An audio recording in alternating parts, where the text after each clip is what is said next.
you're getting all these cyber attacks. I think what Klaus Schwab said in his infamous speeches ring true now more than ever.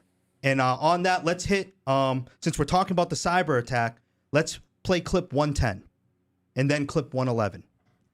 Stand by.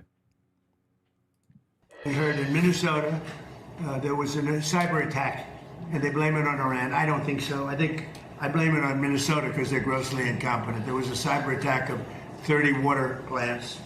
We all know, but still pay insufficient attention to the frightening scenario of a comprehensive cyber attack, which would bring to a complete halt to the power supply, transportation, hospital services, our society as a whole.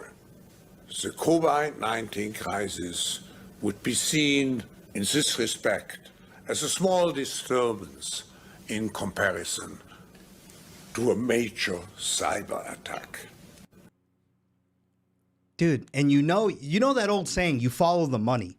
Yeah. They were piling in. I bet you it's a whole inside circle jerk that's going to collect the 60, the 80, the 100 billion, the 200 billion as these certain types of cat bonds grow in issuance, and then they start collecting the principal. So on cat them. bonds aren't typically sold to consumers. It's typically how insurers get reinsured. Yes, but there's certain clauses in there. Yeah, let me read this because I'm retarded. I'm sorry for the sake. I'm sorry, audience. Insurance companies sell policies so that if your house gets wrecked by a giant hurricane, they pay to fix it, right? But if a really huge hurricane hits, like Katrina or something like that, and wrecks thousands of houses at once, the insurance company could go broke trying to pay everyone. Exactly. So they came up with a clever deal called a catastrophe bond, or cat bond for short. Here's how it works. The insurance company finds rich investors, probably major banks, probably not individual investors, right? And says, lend us a big pile of money. We'll keep it safe in a special locked box. The investor gets paid extra interest every few months, higher than normal, as a reward for taking a risk. Two things can happen. No giant disaster happens during the next few years. Investors get all their money back plus the extra interest. Everybody's happy. A giant disaster does happen in the alternative scenario, and it's big enough to trigger the deal. The insurance company gets to open the locked box and use that money to help pay for all the damaged houses. The investors lose some or all of their money. It's kind of like the investors are making a bet. I bet no super huge disaster will hit. If I'm right, I make good money. If I'm wrong, I lose my cash. That's basically it. All right, now it makes sense to me. I had Grok explain it to me like I'm in 8th grade. So tell me what the recent behavior is with the cat bonds. Are these insurance companies desperately trying to get people to buy them? Well, is that what's happening? This is the thing. Since that's a very broad, so I've been digging deeper into it. And I'm going to do an article about this and learn more about this. But in keeping the principal, they still have indemnity on a lot of that. So in my opinion, they're just going to outright steal that money. And they're going to deny claims. They're going to say it's an act of God. And this is just a big, massive cash flow What I for want them. to know is if there's been a sudden uptick of insurers trying to issue cat bonds. Well, let me tell you right here. Recent cat bond growth. End of 2024, 49.5 billion. End of 2025, 61.3 billion. Holy shit, that's a 50% increase. Mid 2026, 65.9 billion. It's up 45%. They're frantically doing it. Yes, dude. That's where I'm like sitting here. I'm like, if these conditions are met, they're anticipating a fucking catastrophe. You get to keep the principal. Because you know the story with insurance companies. They fucking deny claims all the time, dude. And they still keep their indemnity clauses on top of this is what's crazy, bro.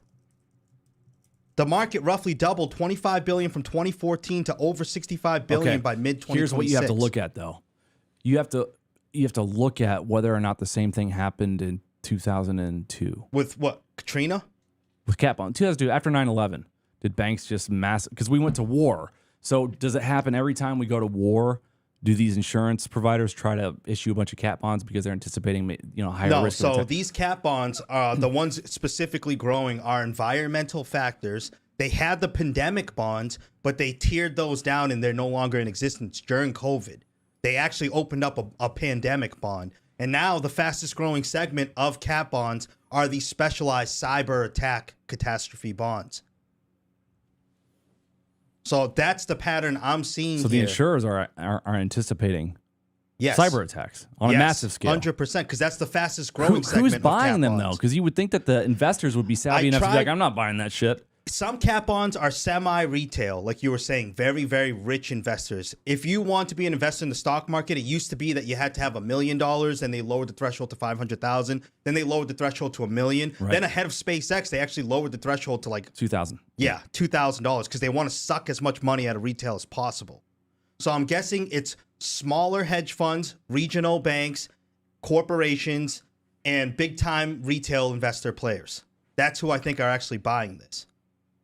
So if you follow the money, dude, it makes sense to me, directed energy weapons, and this is me getting conspiratorial. It makes sense to me that they're going to use directed energy weapons. They're going to use HARP. They're going to use weather warfare, earthquake weapons. They're going to do massive malware, ransomware. Why the fuck would anybody buy a cat bond? If there's a 50% uptick in insurance companies freaking out trying to sell them? Yeah. What investor would be like, it looks like a good deal to me? I mean, what are the returns on them now? 20%? I don't know the exact returns, but they must be pretty high. We should figure that out. I have look up let's look it up. What are the average returns on cyber cat bonds as of today? Let's see if Grok can figure it out. Because they'd have to be insanely high. I'm going to use this time to shout out super chats. Thank you, honey. All right, Grok's looking this up. Yep. But no one's talking about this. And that old adage rings true. So there's no single published average return index specifically for cyber catastrophe bonds as of August 2026 because the cyber cat bond market remains relatively small and young. Outstanding volume was around 1.25 billion at the end of 2025. That's for specifically cyber cat bonds, not just general. They just opened these type of bonds. The broader catastrophe bond market, mostly natural perils, has a total coupon yield of roughly 9.4 to 9.5% as of late June 2026. This includes the risk spread paid by the sponsor plus the return on the collateral, typically short-term treasuries or money market rates. Cyber deals generally still command a premium over pure property catastrophe bonds because of modeling uncertainty, limited historical loss data, and a smaller investor base. Okay, so if we're looking at 9.5%, what's the return on a treasury bond right now? Like 3%, not even. And what's the average return on the Vanguard index fund? 3 to 5%, I would imagine. It's under. It's not going to be. Yeah. So it's like twice as lucrative as a treasury bond, maybe even 3 times more lucrative. And don't forget, you don't look at the total market cap. You look at the growth from near zero to over 1.25 billion outstanding in under 3 years represents very high percentage growth, roughly doubling or more in early years. And in my opinion, they're not going to let this thing grow to so what's happened is the insurance companies have seen AI bust, and they're like, "Fuck, we don't have the cash for AI catastrophes, cyber catastrophes." That's why there's massive growth.